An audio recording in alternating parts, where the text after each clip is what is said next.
Hello, welcome back to the Football Minded Podcast. This is episode 2. Uh, you guys met us last time, Peter and Tony. That's right. Yes, sir. This week we'll be getting into some Champions League league matches, interesting stories, interesting headlines, players, all of that. You guys got the gist of it last time. Let's jump right into it. So we'll start with the Champions League, right? Yep. We'll start with Champions Perfect. League. All right. So to begin, we can start with Union Berlin against Braga from Portugal. So I didn't get to watch the game at work. Got to keep working.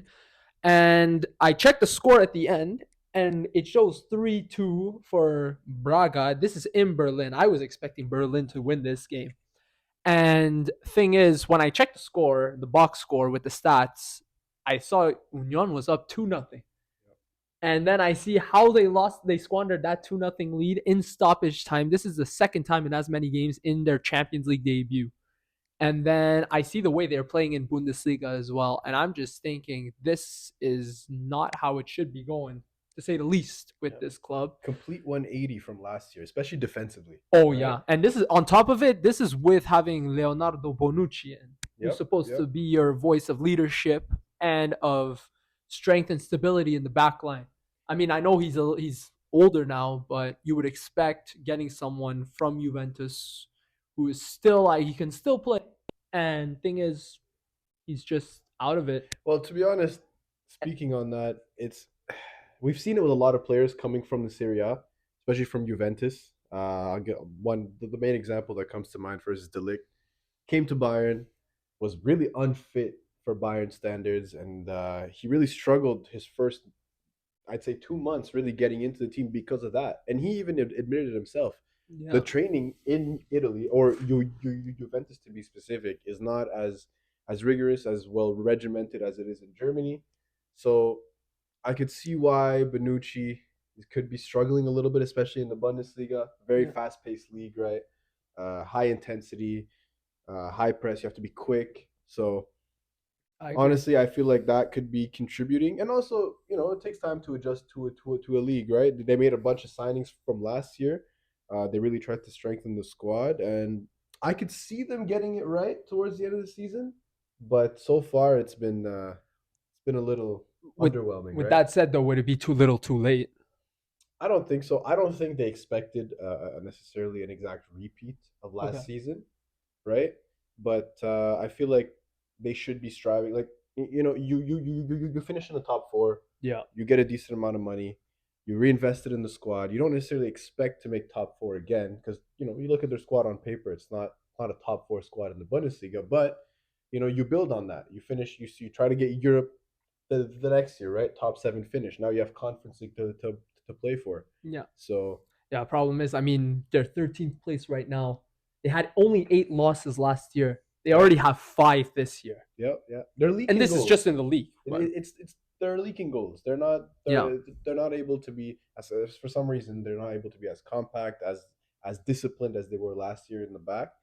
Although they're scoring goals, right? Yeah. They're scoring a decent amount of goals. Like it just goes to show the game against Braga, going 2-0 up, they created a lot of chances all game. Like they created much more chances than Braga, even though they didn't have too much of the ball. They never had much of the ball. Yeah, it's not their style. Yeah, but they created many more chances than Braga, much more quality chances, but they're just leaking goals, and we saw that in the latter half of the game. So yeah. Yeah. So I in my assessment, you'll be seeing this in the newsletter, and it'll also be available on the website. I put 3 winners, 3 losers. Obviously, Union Berlin has to be up there as one of the losers. Yeah. So, As but the biggest losers in Europe? Like, is that what you're talking about? One of the losers in Europe? Is that? In terms of the match day 2 for Champions League. Oh, okay. That's what you mean. I thought you meant like overall in the season. No. So I actually in this one, in this one I put Union as the loser rather than Braga as the winner, because this could just be a one win thing for Braga, and then they go third at best. And I wanted to highlight Union's performance in Bundesliga, plus now this trend, it's literally a trend now where they've lost 2 games in stoppage time.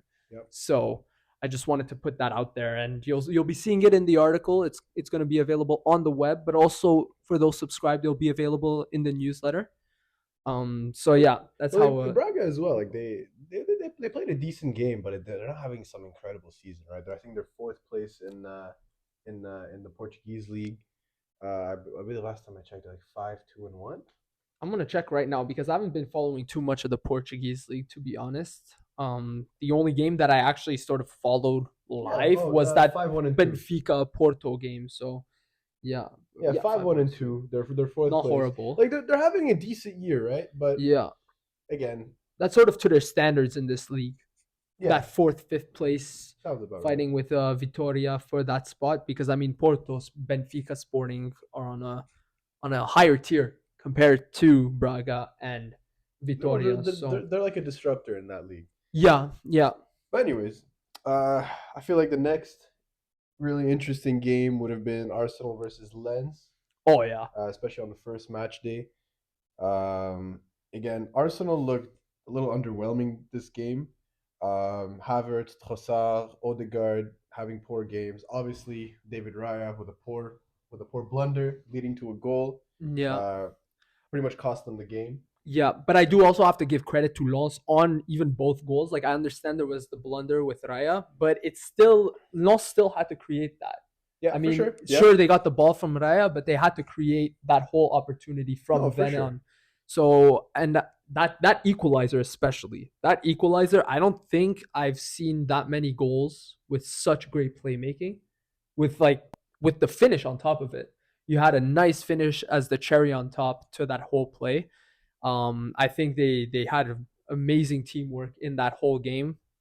It was really beautiful to watch, and I mean this is obviously with some bias because even though I'm a PSG supporter, I would love to see the French clubs succeed, Yeah, and a club like Lens, who I'm sure I said this in the last episode, or if not, you would have seen this on my website or in the newsletter. And I always emphasize the fact that Lens's stadium is more than the town's yeah, population. that's nuts. And that's for the capacity. And thing is, they sell out pretty much every game too. So that means obviously you get people from around going to support Lens. You probably have people from Lille, which is not too far away, who came for that Champions League game. Who knows? Maybe Makes even sense. Yeah, Paris. Some people came for that.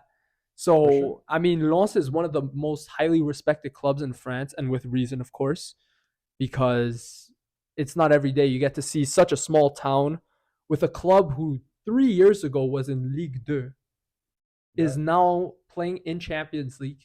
They finished almost first place, really, when you think about it. It was mostly because PSG squandered a lead and then only ended up finishing with 3 more points over Lens. But there was only a 3 point difference in last year's League One title race. And it's just amazing watching Lens play, even though a lot of their two best players, Openda and Fofana, yep. left. They got Wahi at least from Montpellier. That was a very underrated signing. It was a very good one from Lens. It's been Lens have at least managed to weather the storm in Champions League. And in fact, when I saw them play their first game against Sevilla, and I was surprised that they drew against Sevilla in Sevilla. They end up going since then 2 wins. They had this Champions League win now, and they also drew just today against Lille, which is Yeah, not bad of a French team. This season a little bit more shaky, but they're still not a bad French team. And so since their Champions League debut against Sevilla, they have one draw, one win in Champions League, 2 wins and one draw in League One. Before that, they had 4 losses and one draw in League One. yeah. Well, we've seen it countless times, right? A team puts in a great performance in Champions League or a couple good performances in Champions League, Yeah, boost their confidence. They string together a couple of wins and really sets up their season, right? yeah, I agree. I think honestly, there's one thing I want to point out, and it's Bukayo Saka, who's really becoming that consistent superstar for Arsenal, right? It's he rarely has bad games per se. I agree. Always consistent, always putting up numbers. In this game, he put up an assist, right? Gabriel Jesus with the goal. Yep. But just in general, he like I'm not saying he has a 10 out of 10 every game, but he's consistent, and that's really what makes a superstar nowadays, right? So I really wanted to point that out. He's been phenomenal this year. Even though Arsenal has had a bit of bad times, he's always there performing. He does what he needs to do. Like I pointed out earlier, Havertz, Trossard, Odegaard, really the guys that you expect to be having you'd expect them to have a decent impact on the game, and they really didn't.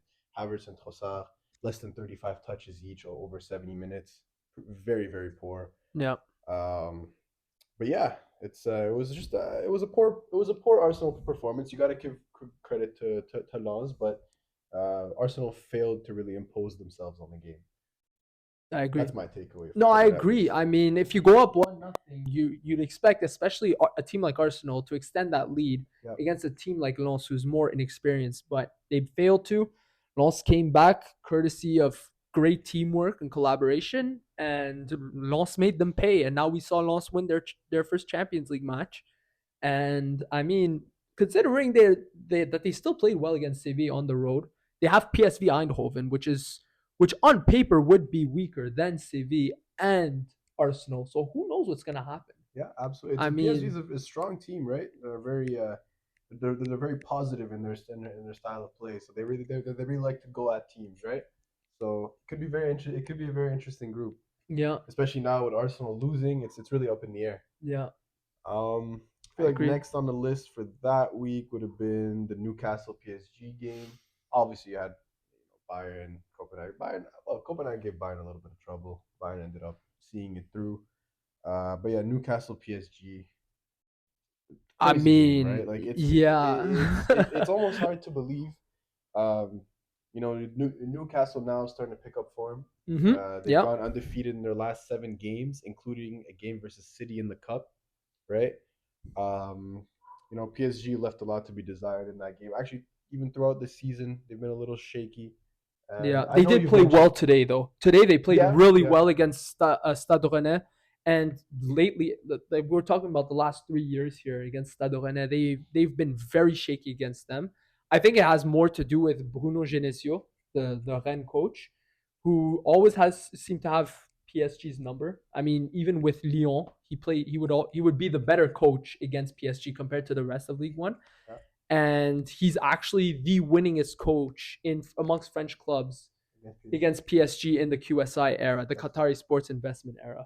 that's So impressive. yeah, and I mean the past 5 games PSG were winless. Last season, Rennes won both games, home and away, Wow. against PSG. This season, with this game, especially after that Newcastle performance, I was actually a little worried heading into this game, but they gave me reason not to while they were playing. I don't know if you saw the highlights. Vitinha scored a beautiful goal, curled from outside of the box top corner. And then you had Hakimi scoring a goal to go up 2-0 not too long after.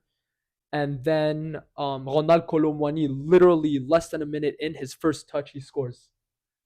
But Mbappe missed a clear chance. Empty netter goes around the goalkeeper. Empty netter skies it over the goal. It Yeah. was absolute blunder. Well, And considering yesterday, Mbappe's been having a bit of a hard time last yeah, couple of games. He got pretty much shut against down Newcastle, against I was Newcastle about to say, yeah, completely, right? against Newcastle, he failed to even complete like a take on, which means once you get the ball and you retain possession and you make the run, he failed to complete one of those. The Newcastle defense just completely had his number. Yeah. So kudos to them. Lascelles, Byrne, Sher, those center backs really shut them down. And this is not just Mbappe. This is extended to the rest of the team at this point. I Well, mean, I know you mentioned that PSG were having a transition here, right? But yes, at least. 4-1 to Newcastle in the Champions League is it's unacceptable, right? Yeah. And I was It's actually writing in this article now that at least for PSG, as I said, it's a transition year. But then I brought up Manchester United as well after the loss to Galatasaray, and they had a year under Ten Hag.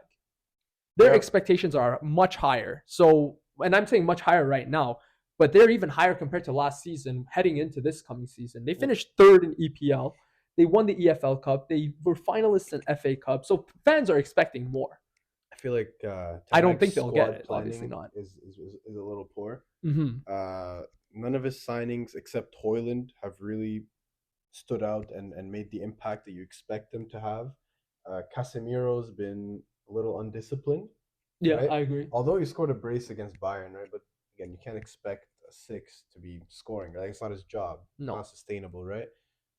He's been very undisciplined, getting lots of cards, red cards. Um, I can't. I don't know the exact number, but I recall him having at least three red cards I this think year. it's something like that. Yeah, I so remember seeing that too. it's not it's unacceptable in my opinion for a guy of his stature. But then again, he's getting a little bit up there in age, so I just think his squad planning has been poor. Yeah. Anthony's been tremendously bad. We He's talked about back it now last week. too, and he's back now too. He's Yeah, back in the lineup. But actually, you brought up the interesting point with Casemiro. And thing is, this past red card, I can't speak for his two other red cards, but this past red card was not even his fault, really. This was entirely on Onana with that turnover. yes, And yeah, then for sure. Casemiro, he was a step behind because of that turnover. Icardi got possession down the field. It was an ill-advised pass by Onana. Yeah, yeah, And that's then true. That's true. Icardi's on the run. Casemiro's behind him. He has to make that tackle. As a defender, No, you have to 100%. I make agree. that I that agree. tackle. But it's not just that one, right? Yeah, Because no, I believe I think it's more than three. I think he might have four. I think it's three. I thought I saw somewhere where it was three in all competitions. I mean, three is bad enough considering the start of the season. We're still like really early in the season. That's really bad still. But I'm not entirely sure how many exactly. If you can bring up that number, that would be great. But anyways, it's not just Casemiro, right? It's just I feel like the whole squad planning hasn't been up to par. Yeah, Hoyland though looks promising. I think yeah, he's at 3 goals now, all comps. yeah, He looks lively. yeah. He I looks know. strong on the ball. Yeah, His runs in behind are for smart runs. agreed. So I could see him really flourishing at United. It's just his supporting cast needs to step up to their potential. Yeah, Rashford's been having a very underwhelming season. Um, Bruno as well. Although Bruno, I feel a little bad for him. If you look at his expected goals, expected assists, it's just like he's doing his part. It's not clicking right. Jadon Sancho situation we talked about that last week. yeah, Uh, yeah, no, it's just there's a couple of issues with United that needs sorting out, and if they don't, then I could see Ten Hag being in the hot seat. I think he already is in the hot seat, but I could see Ten Hag being sacked before Christmas. yeah. I honestly, if they continue this way, there's no doubt about it. Let alone until the end of the season. I mean, Yeah. I don't see. There's no doubt about it. And by the way, now I was just checking the Casemiro stat. It's three red cards since he arrived from Manchester United. So this is last season plus this Okay. season. Yeah, that's what I was thinking. Okay, Yeah, okay. no, not this year, Yeah. not this year alone. 3 red cards this Yeah, year. for sure, for sure. This would be crazy. But Honestly, yeah, next level. But even then, three red cards. I think that's how many yellows? yellow cards. It says 13 in all competitions last season. That's still a lot. Yeah, yeah. And then if we go back to this season, he has one yellow card. Yeah. Wait, is that? But in the Champions League, he did get the red card from two yellows. Yeah, yeah. Yeah. But still, I don't know. He's always been a little undisciplined. I don't know how he used to get away with yellow cards and red cards at Madrid. Like especially that second leg against Bayern. Oh my goodness! Don't get me started about that. That's a topic for another day. Yep. Um, where were we? Yeah. So Newcastle PSG. You had Dortmund AC Milan. Another big game. Ended up pretty underwhelming, 0-0, right? Yeah, I'd agree. Dortmund have been very, very underwhelming this year. I didn't really expect them to have a really good year, just judging on their squad and the signings they made. Yeah. But not failing to create a big chance in two Champions League games, that's poor. AC Milan had the better of the chances. Probably could have put one or two away. They didn't. Yeah. And they did the same thing as Newcastle now. Actually, is that 2-0 draws for AC Milan in their first two games? Yep. Yeah, that's Yep. kind of No goal scored, no goals conceded. yeah, that's it's a little weird, but considering that AC Milan is a pretty attacking team, right? Yeah, it's definitely subpar. It's Yeah. subpar for sure. So Yeah, and I mean Dortmund, they're not doing too bad in the season in Bundesliga. I mean, when you look at the standings, they're only 2 points behind number one. I mean, I know it's just the way way they're play. playing. Like, Yeah, it's it's definitely substandard. And then to again, this their weekend, standards. 4-2 against Union Berlin. Union Berlin is struggling, right? Yeah, And I don't yeah. know. They just haven't been. They're not clicking yet, right? No, no, I don't. And they I have agree the with. talent I to agree do with. so. I could definitely see them turning it around. But after these two first games, they're gonna have a hard time getting out Yeah. of this group. You know, I saw the rumor that Jaden Sancho might be returning to I Dortmund. saw that as well. I would like to see that. Honestly, I would love to see that. Me too. Like I feel like his time at United, like part of it is his fault. A part of it, I kind of feel bad for him, right? He got there, expectations were so high. Had a Very. couple of average games when he first started. The whole media got on his back. I think it probably got to his head, right? He's still a young guy. Yeah, How old is he now? He's probably 23, something like that. right? I'll check it for you, but He's still a young guy, right? And when the media's on your back like that, it's a little hard to keep focused, right? yeah, You step onto to the pitch and you're thinking, oh, well, what are they gonna say about me? yeah. Uh, 23 years old. 23, right? Yeah, born So in March. I think going back to Dortmund at this time in his career could really turn things around for him. I'd love to see that. Yeah. Do you think him coming to Manchester United, considering he was a product of Manchester City, played any sort of role psychologically speaking? Potentially, potentially, but then again, I don't know actually. That's an interesting cool question. It could have an impact, but I really feel like it's the expectation and the price tag that came with him that was the biggest factor, right? All right. Well, this is an open question. I will let our subscribers or anyone watching this video, if you came across this question about Jaden Sancho on how he's been playing at Manchester United, and if being a product from Manchester City might have played any sort of role psychologically in his stint with Manchester United. Let us know if you believe it to be so. If not, you can let us know in the comments as well. But we'd love to hear your opinion on this one. Yeah, absolutely. And that goes for everything. If you disagree with anything we say, just let us know. Absolutely.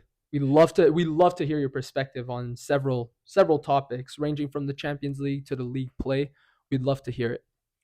Yeah. So other than that, in the Champions League, you had a couple of the big teams play. You had what's it called Inter Milan beating Benfica, Yeah. Real Sociedad with a nice win. Real Sociedad have been playing pretty good. Yeah. Atletico Madrid 3-2 versus Feyenoord. They looked like they were in trouble for a bit in that game.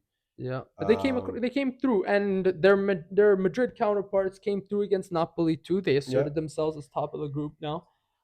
Considering the game was also in Naples, if not Madrid, Napoli can pull off any sort of result at the Bernabeu, I'd honestly be a little bit surprised, even as a Napoli supporter. I mean, yes, I support PSG, but also Napoli is one of my European teams as well. And honestly, I'd be surprised if they can pull off a result after today's game against Fiorentina, especially. I mean, I knew they weren't going to win the Serie A, but it's been disappointing. I never really liked Rudy Garcia's hire to begin with, considering they went from Spalletti to Garcia. I mean, Garcia, what can we say most about him? That he led Marseille to a Europa League final. I mean, yeah, that's pretty much all he did yeah. in I think so. 2018. At Lyon afterwards, he was awful. At Roma before Marseille, he wasn't good. So when you get your defending champion, you'd expect something better. And I mean, I know they lost Kim and Jae, their best defender, but Nathan has actually been playing okay. There were some games where he's played really well, other games where he's been quite shaky. But honestly, I think it's more the fullbacks that have been the issue with Napoli more than the center backs. I noticed, especially in that game against Lazio where they lost 2-1, but it could have easily been like 5-1. And their attacking plays always came from the wings. Against Madrid, it was mostly from the wings as well. Today against Fiorentina, from the wings. So it's really been the left back, the right back. Di Lorenzo hasn't been up to par defensively. Offensively, he's been playing pretty well. Defensively, not as well. The left wing has always been sort of an issue defensively for Napoli. Um, it seems like Oliveira really took over that spot now from Mario Rui. Yeah. But I mean, I'm not too convinced with Oliveira's playing, to be honest. So there's definitely more to be desired, that's for sure, from Napoli. Okay, I think they can. They have the quality to do so. I could see Yeah. them snatching a good. I don't think they can necessarily challenge with Inter and AC, Honestly, at this point, I don't think so anymore. but a top three finish, oh, could probably fight Juventus off that spot. Juventus They've been could solid. potentially, yeah, they've been solid, and I could really see them getting hot, right, and just pushing for a second place, maybe even a potential title charge. I could see it happening. It could be, especially with no UEFA competitions Exactly, going right? on their Yeah, side. I mean, it's entirely possible. yeah. As for Napoli, it would take a miracle in terms of gaining form and keeping it sustainable. I mean, I don't think it's really gonna happen. Especially losing Kim Min Jae as well. Like it's Yeah, they have a bit of figuring out to do. Another big game, City versus Leipzig. Although Leipzig have been pretty good this year, they have a couple of injuries right now. Like specifically, Daniel was on fire starting the season, yeah. but City just absolutely destroyed them. Right? Once They again, like yeah, like maybe not 7-0 like last time, but they were all over him. they were all over them. Yeah, Leipzig didn't couldn't even breathe that game. I think it yeah. was all City, right, from pretty much minute zero till the 90th. I agree. That goal was a little against the run of play for Leipzig, Yeah. but yeah, very dominant performance And we by were talking about by Manchester City. City with their run of form. I mean, this is one win in 4 games where 3 others they've lost, Yep, and those yep, are in domestic competition. So I mean, it just really shows how weak Leipzig had been this past game against City, yeah. But where City have managed you to at think least pull a convincing game in a terrible run of form as of late. But hey, you want to know what this one game is different? Well, what was different in this one game compared to the others? Who Enlighten played? me. I didn't even watch the game. I didn't even manage to Rodri. watch it. Rodri Oh, played in the Rodri actually Leipzig got to game. play in that Yeah, one. in the I think in the three losses that City suffered so far, Rodri did not play. Yeah, yeah. And you can Noticed see it. that They one. lack that stability, they lack that defensive cover, and they lack that transition from the defense to the forwards. Those incisive passes, breaking that first line of press, they're missing that. And you could really say, like, I get today versus Arsenal, right? They started off the game pretty well, first 10-20 minutes, and I feel like they failed to really keep control of the game. Arsenal kind of like grew out of their shell, right? They became less and less shy, and they got rewarded for it at the end of the game. Yep. But Yep. yeah, we'll get back to that a bit later. Um, yeah, I feel like did we miss anything for Champions League? No, that pretty much covers it. I mean, we managed to run through that, and even for the leagues, I mean, there's that AC Milan match. I remember watching that on Saturday, where Giroud Olivier had to Giroud. take over Mike Mignon's spot because of a red card and a lack of substitutions. So Giroud came in, and he actually made a game-changing save. Where, well, really game-changing. I mean, it kept the score the same way, Yeah, and Milan just won that game 1-0. And this is also under the circumstances with Genoa's goalkeeper also getting a red card. imagine the scenes. Imagine. Both keepers out Yeah. of the game, At and least just Genoa had a Olivier Giroud. substitution to sub him Yeah, out. that's true. You But know, it's crazy. I was looking at the match facts, and Milan had used their last sub like a couple minutes before, like yeah, 2-3 minutes who would have before. thought? But that was Crazy. both of them deserve to get off, because I mean that Mignon one was really foul play, because when you go for a header you shouldn't be having your knee that high on the player's face. Yeah.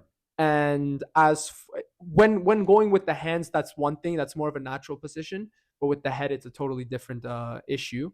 And then the goalkeeper, he tried to make a tackle to block the player clearing the ball. The player had already cleared it at that point, so once the contact was initiated, absolutely just completely clipped the player. He was already on a yellow before that, so that's of course a red. And yeah, it was a wild game, very scrappy. Even the goal itself wasn't scrappy, but it was a late goal from a whole scrappy game, and Milan ran away with it. Inter Milan blew a 2-0 lead, so that was at their detriment. Yeah. AC Milan now take top of the league table. Playing Juventus next. That is going to That be is gonna be something. that is gonna be a very good game.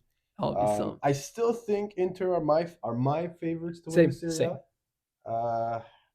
Again, I just feel like they're more dominant when they play, and Lautaro Martinez is having a hell of a season. I think he Yeah. has 10 goals so far. Yeah. Last time I checked. So yeah, I expect them to come away with the league title this year. Hopefully, AC Milan can keep this up, and keep them on their toes and give them a good run for their money.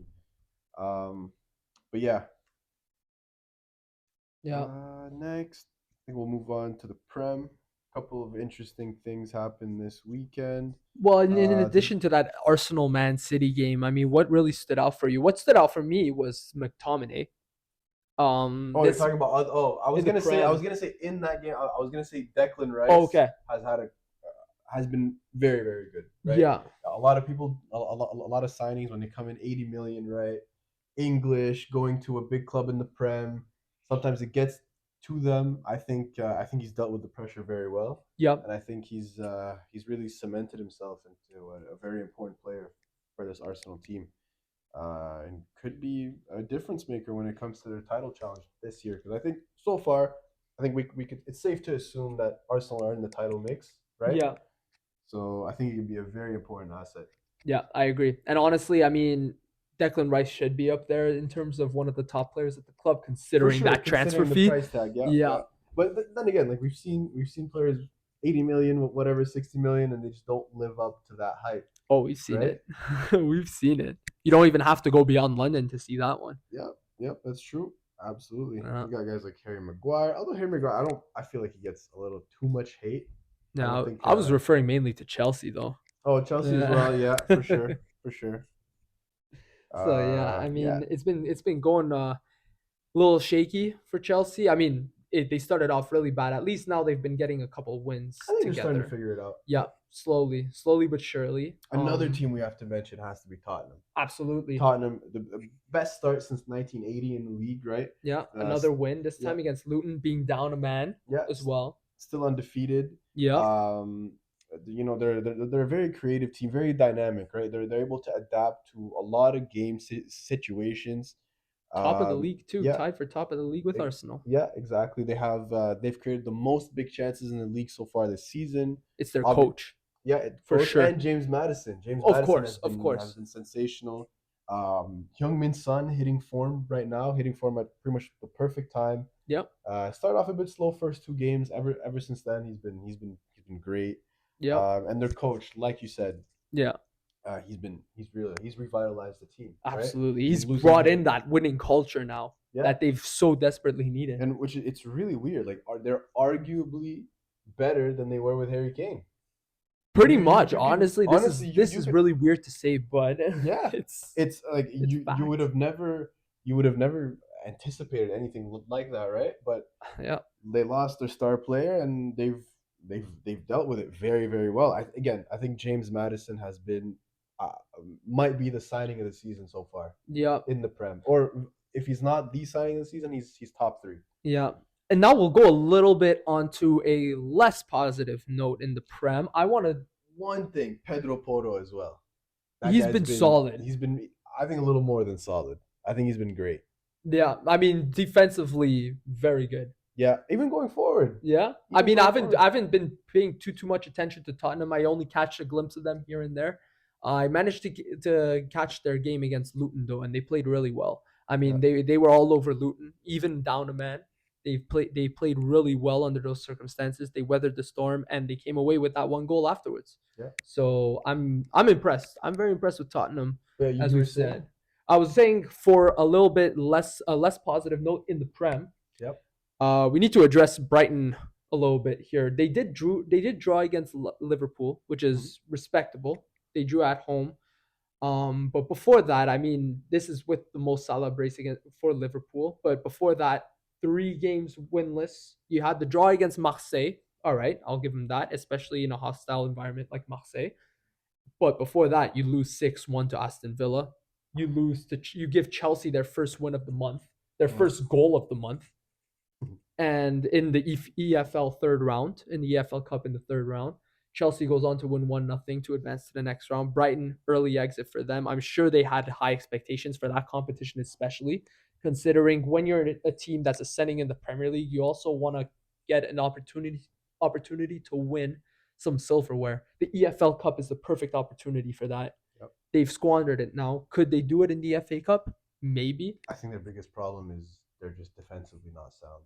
No, not Like not not by any means. they're again going forward. They're very good. They're very exciting to watch. They Yeah. play very positive football, but it's Yeah. just their back line is just they're leaking Shaky. goals. Shaky. Like it's not. I wouldn't go to the extent of leaking goals, but it is Well, when definitely you their weak. concede It's their weak point. when you concede six to Aston Villa, two to a struggling Marseille, three to Athens, I think you It's could. Athens where it really started. I Yeah, find it was Athens. It wasn't like an entire season problem. It's really just shown in that Athens game, and since then it's just been an issue. Sure, they beat Bournemouth 3-1 right after the game against Athens, but then after that Bournemouth game, that's where we really saw them dip. Their form really dipped. I mean, you lose 1-0 to Chelsea. It's their only goal of the month. You yeah. lose 6-1 to Aston Villa. That's a whole other level. Will they lose 6-1 again this season? Honestly, I don't think so. Probably not. Every team has a game like that. Like Exactly. we've seen we saw Liverpool get smashed by Aston Villa, Yeah, right? exactly. But I don't know. Just the last couple of games, they need to fix something. The backline, I don't know. The backline has been pretty bad the Yeah, and last couple then of when you're games. talking about that, their game after the international break is against Manchester City, and then they're playing Ajax in the Europa That could be League. a defining game for them, right? They come away with a decent result there. It could set them up I agree. on a Almost a good make run or in the break. league. Yeah, exactly. No. So then you never know. They get smashed 4-1, and they end up mid-table, Yeah, right? And the whole start of the whole great start of the season is thrown out the window. I agree. So it's like you said, it's a very important game. Yeah. So I Uh, mean, we've covered now pretty much each of the top topics for for the top leagues in Europe. so obviously, the main surprise package in the Bundesliga this year is Stuttgart, right? Absolutely, no Uh, doubt about it. yeah, finished 16th place last season. Had to play a playoff game against Hamburg, and now they're 6-0-1, right? Getting 18 points out of a possible 21. They've scored the second most goals in the league. Pretty solid defensive record as well. Seydou Gurasi has 13 goals in 7 games, which is Just a record at this time of the season in the more than half of Bundesliga. their goals too. Yeah, exactly. Yeah, they've actually been outstanding. I don't think anyone really expected that. Furich is also a standout performer. I think 5 assists, 2 goals. It's been incredible, right? I agree. And I could fully see them carrying this form on and clinching a top four spot, right? Seeing Stuttgart back in the Champions League is I think would be nice, right? It would be really nice, actually. I mean, when's the last time they were there? It must have The been in the last 2000s. the last game I saw Stuttgart in the Champions League was when they played Barcelona. That was which year was that? Oh, I think it might have been 2009. Okay, so it was '09. I wasn't sure if it was like '07, '08, or '09. I think '09, maybe '08. But yeah, they played Barcelona that year. That was the last time I saw them in the Champions League, Yeah. and they've been relegated twice since then, right? Yeah. It was Crazy. been up and it's And it's been a crazy roller considering they coaster. won the Bundesliga in 2007, right? Yeah. And yeah, you got obviously Bayer Leverkusen. We talked about them last week. Just Solid as very, always. very solid. I think Xabi Alonso's done a fantastic job, and I could really see Xabi Alonso getting a big move because of his doings with Leverkusen, right? Obviously not this year. He might spend another year at Leverkusen, but this could be the start of the next great manager. Yeah, I mean, I've seen rumors even that Real Madrid might want to get him eventually It to replace Carlo Ancelotti. it seems destined to happen. Maybe not Honestly, next year, yes. but in the next 3-4 years, I could definitely Yeah. see Xabi I Alonso mean, having look at that how move. long we were talking about Xavi going to Barcelona. Yeah, There was yeah, that's there true. were so many talks about him for years. Even before he started coaching in Qatar, they were saying Xavi could become the next not Bayern, Barcelona manager. Yeah, It ends up Xavi and happening, Xavi. and it's paid off. And Yeah, yes, Xavi. Xavi. Yeah. So that'll be very interesting to see. You also got Hoffenheim having a pretty good season. Yeah, Um, Dortmund, although they're not playing too well, they're getting results, which is very important and a little unlike them because usually when they play poor, they drop points like crazy, right? yeah, Bayern's been Bayern, uh, have been a little shaky sometimes, but I feel like they're starting to figure it out. Leroy Sané has been absolutely outstanding this year. I think he's probably, uh, if not the best winger in the world this season, then top three Yeah. for sure. How I see Bayern, if there is sort of one slogan I can attribute to Bayern in domestic competitions is it will always work out. Yeah, yeah, Because we see especially them last season. struggling in Bundesliga here and there, and then they just end up still winning it one way or another. Like last season was like crazy, right? Like Yeah. that last game of the season, the way we just stole it, that Musiala goal, like oh man, that was special. That was Yeah. actually special, and the way Dortmund choked that, Yeah, that was terrible, man. very poor. Yeah, You gotta feel bad for them, but at the same time, not because they had so many chances to put it away.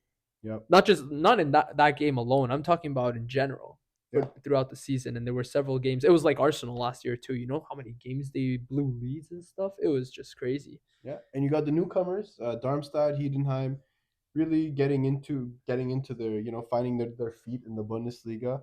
Yeah, Darmstadt 2 wins in their last two, pretty much shot them out of relegation zone. They're yeah, mid-table now.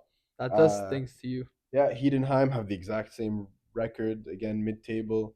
I feel like that's a pretty solid start for them. I feel like they'd be happy with that. Absolutely, Cologne very very disappointing. of course. I They've lost honestly, four in a row. I've always been. Whenever I see Cologne, it's always some sort of disappointment with them. Honestly, Yeah, they haven't. They've been in the Bundesliga for a couple of years now, and they've had a hard time, getting in the upper half of the table. yep, They've really been stuck in and around the relegation zone, and if not that, then under 10th place. yeah. Um, yeah, I think they're probably going to get relegated It this year seems so. Honestly, it seems so. If anything, maybe they'll go through the playoffs and hold and beat Hamburg. again, again, these Hamburg. guys, these guys will never make it back.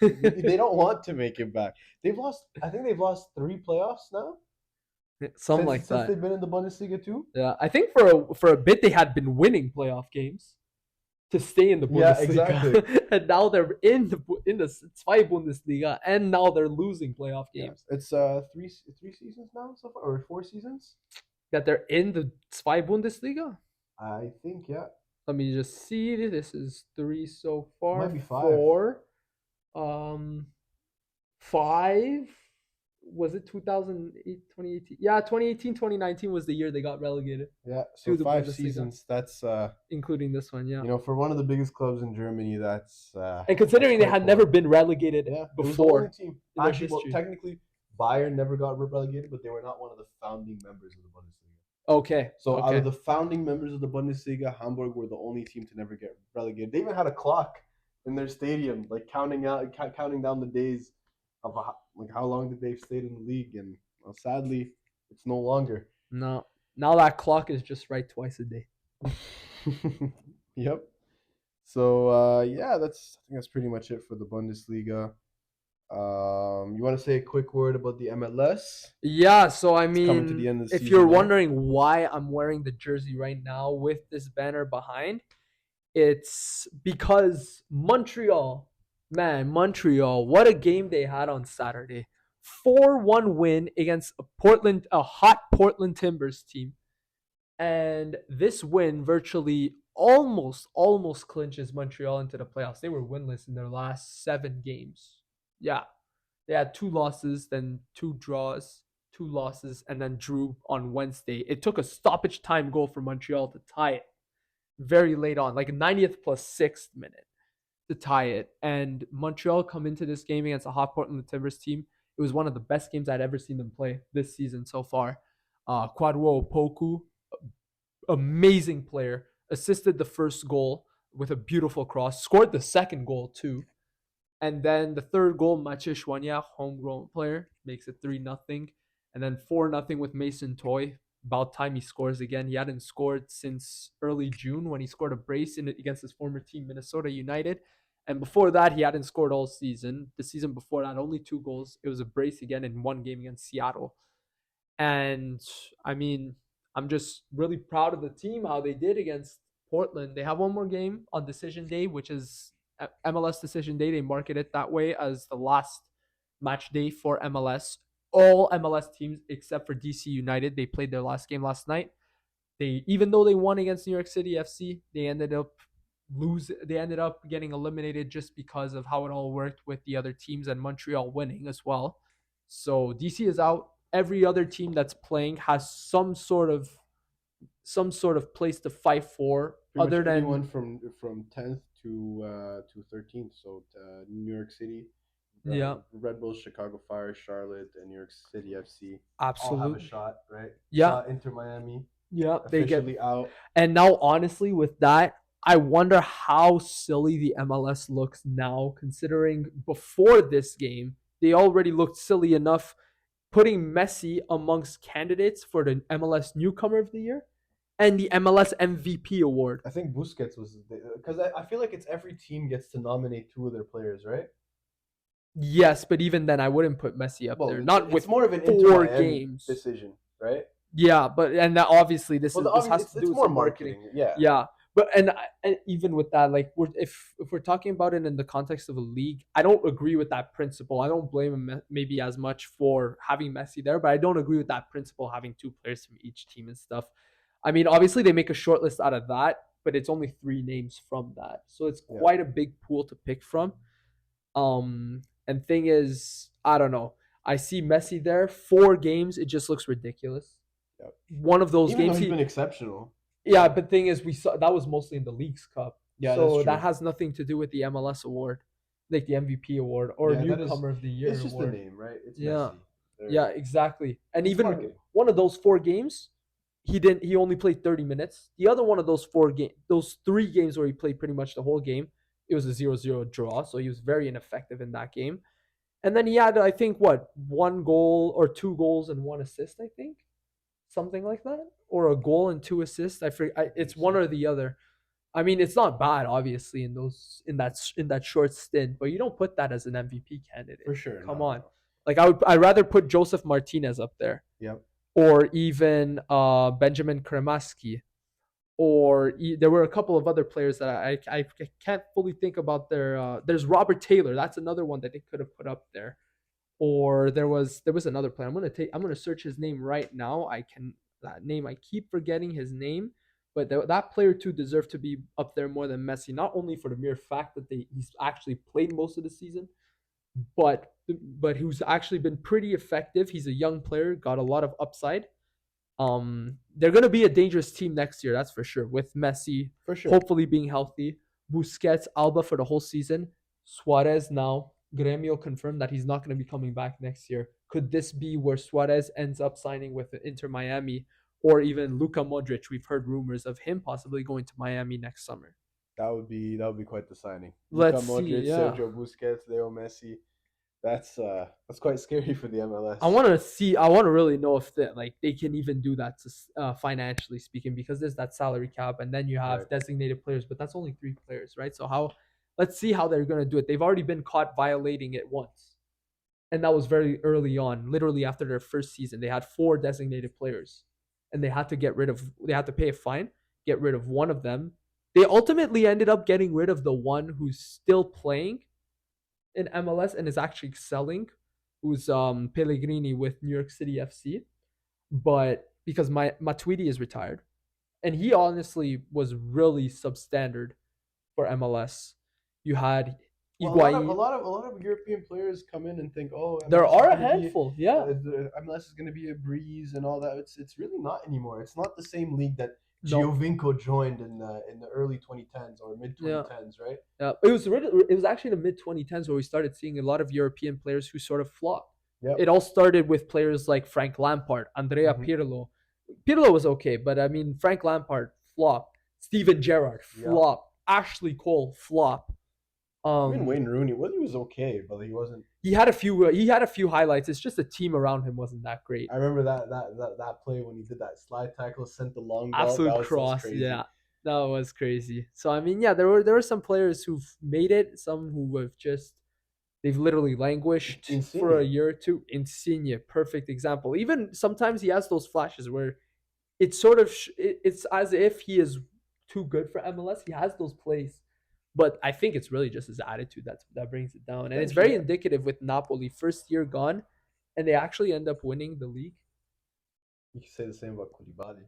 I suppose, but I mean, if you show their both of the players' attitudes, and Yeah, now you show, well, I guess Koulibaly, the one Koulibaly's year he's not. at Yeah, he's Chelsea. not. Hey, with Al Hilal though, they're leading the league, so Yeah, Saudi league though. I know. Yeah. So I But mean, I guess there are multiple factors to that. But yeah, I mean, I just see Insigne with Toronto, and my God, I mean Toronto FC. Don't even get me started on them with their dismal performance this season. They lose last night to New York Red Bulls. worst team in the league. Yeah, we're literally worst team in the league. They're confirmed to finish last now, mathematically speaking as well. And they were god awful against New York Red Bulls. Like I understand it's the last game, one of the last games of the season. It's your last road game. They've lost. God awful. They've lost by more than 3 goals in 4 of their last 5 games. Yep. That sounds about right. Yep. That's insane. All Yep. right, we can end off the podcast on one question that I'm Yes. going to ask you, Okay. and also to the viewers. All right. You guys can comment. You know what you guys think. You have to pick one team from each conference to make it through. Oof. Make it to the MLS Cup final. Yeah. You're talking about. All right. Let me pull up the standings real quick with that. All right. Let's see for the East. Obviously, you got Cincinnati in there.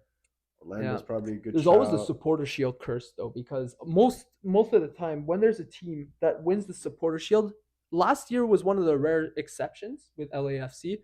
But when you win the supporter shield, a lot of teams just choke in the playoffs, like plain choke.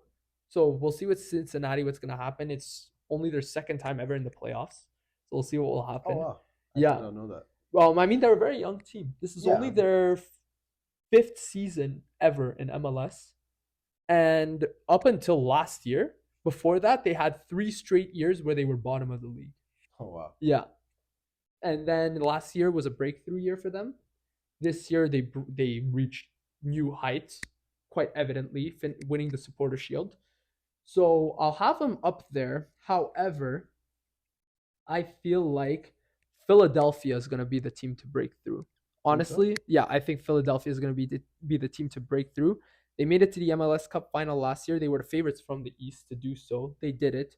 They did choke in that final, though, mind you.